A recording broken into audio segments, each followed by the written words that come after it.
Да 2 ай СИЗОда Қырымның ишғалжы махкемесі хаста олған қырымтар фаали саяси мәбүс Эдембекировның тевқиф мүддетіні августың 12-сіне же ұзаттырды. Бойлықен махкеме имайы тарафынан берілген незіреті алтына кечірів бойынша мұражатыны редетті. Махкеме отырушуында Эдембекиров махкемеже Векка Батлав тарафының суаллеріне жауап бермеген.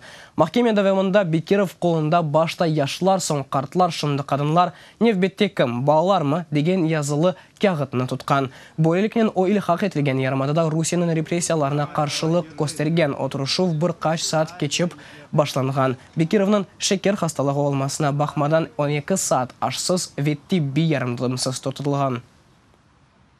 Эдемаға тақиқат үшін сапа сақлам, санки бір группа сақат дегіл. Мен визиқаларыны кетіріп, оларға көстергенімінже иш материалларында бір шей yok еді, амма бір бұл визиқаларға да махкеме пек құлақ асмады.